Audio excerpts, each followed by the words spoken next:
Video 59/365 और आज हम बात करेंगे how to come out fear of failure. मतलब कि फियर ऑफ फेलियर का मतलब ये रहता है आप कोई भी काम शुरू करने वाले हैं तो उससे पहले उसका डर आ जाता है मन में कि पता नहीं हम इस चीज़ को कर पाएंगे कि नहीं कर पाएंगे।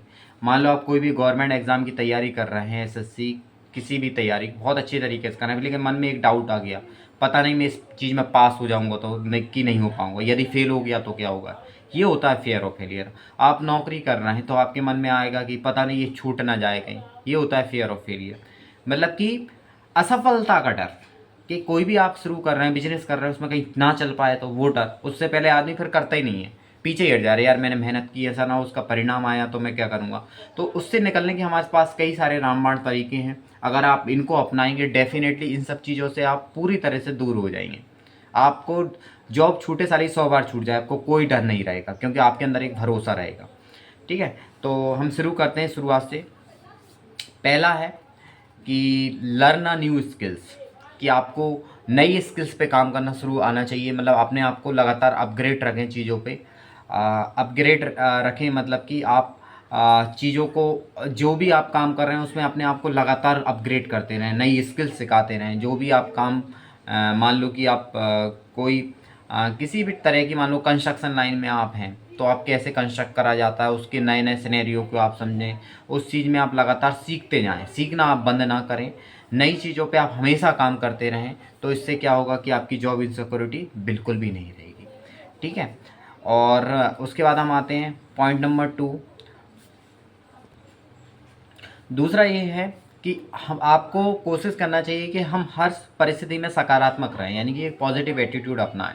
यदि सिर्फ हम चीज़ नेगेटिव साइड देखते रहेंगे तो फिर वो कहीं ना कहीं वो चीज़ें नहीं हो पाई। आप उसका पॉजिटिव देखें कि यार ठीक है, मैं ऐसा काम कर रहा हूँ, मान लो कि मैं एसएससी की तैयारी कर रहा हूँ या कोई भी मान लो मैंने एसएससी की मैं तैयारी कर रहा हूँ, तो मैंने सोचा कि मान लो कि पता नहीं मैं बन पाया कि नहीं बन पाया, निकल पाया मेरा एग्ज़ाम कि नहीं निकल पाया। तो आपको उसको इस तरह से देख सकते हैं कि मान लो कि मैंने एक साल में यदि तैयारी करता हूँ तो मैं कितना चीज़ों में एक्सपर्ट हो जाऊँगा, मैं पूरा जी के जान लूँगा, मेरा एप्टीट्यूड बहुत बढ़िया हो जाएगा, जो मैं कहीं भी इसको यूज़ कर सकता हूँ ऐसा टूल, मैं जीवन में इसको पढ़ा सकता हूँ। रीजनिंग मेरी क्या होगी, मैं जीवन में बहुत इससे भी बहुत सारी चीज़ें सीख सकता हूँ। इस तरह से आपको पॉजिटिव एप्टीट्यूड रखना ही होगा कि मुझे ऐसा पढ़ना है मैं किसी को पढ़ा या सिखा सकूँ। तो ये आपको काफ़ी हेल्प करेगा। ठीक है, ये आपको डिस्ट्रैक्ट तो करेगा ही करेगा और आप इसको और अच्छे तरीके से इम्प्रूव कर सकेंगे। तो एट द पॉइंट हम सेकंड पॉइंट इसके बारे में बात कर रहे हैं कि आपको हर चीज़ में उसका सकारात्मक पक्ष देखना है कि यदि मैं इस स्किल पर काम कर रहा हूँ तो ये स्किल मुझे कहाँ कहाँ काम आ सकती है। मान लो मैं पब्लिक स्पीकिंग सीख रहा हूँ तो मैं कहीं भी जाके नौकरी करूंगा तो वहाँ मेरी आर्ट मेरी डेवलप हो जाएगी, तो मैं कहीं भी इसको उपयोग कर सकता हूँ। मतलब आप जो भी चीज़ जीवन में सीखते हैं वो वेस्ट नहीं जाती, ये चीज़ आपको मान के रखना चाहिए। तो पहला नंबर कि अपनी स्किल्स पे बहुत अच्छा काम करें। दूसरा, हर चीज़ में आपको पॉजिटिव रहें। तीसरा बहुत महत्वपूर्ण है कि अपने आप की कैलिपर को आप जानें कि आप एक्चुअल में हैं क्या। मतलब कि आपकी स्ट्रेंथ क्या है, कि यार मैं कैसा काम करता हूँ तो मेरी चीज़ें बहुत अच्छी होती हैं, मैं किन चीज़ों में अच्छा हूँ। अपना कैलिपर जानने की कोशिश करें कि मैं किन चीज़ों में काम करूँगा तो एक्चुअल में उन चीज़ों में मैं निकल पाऊँगा, है क्या नहीं। तो उन चीज़ों क्या रहता है, हम जनरली एक चीज़ में अगर फेल हो जाते हैं फिर हमको लगता है कि यार पता नहीं क्या हो पाएगा कि नहीं हो पाएगा। लेकिन अगर हम थोड़ी सी अप्रोच चेंज करेंगे और उसका तरीका हो सकता है कि हमने जिन मिस्टेक्स को करी हैं उन मिस्टेक्स को ना करेंगे, क्योंकि हमने सेम काम करेंगे तो डेफिनेटली सेम रिजल्ट आएगा। लेकिन यदि हम थोड़ी बहुत अप्रोच में चेंज करेंगे, पूरी मेथड में चेंज करेंगे कि जहाँ जहाँ हमसे गलत हो रहा तो डेफिनेटली सही रिजल्ट आएगा।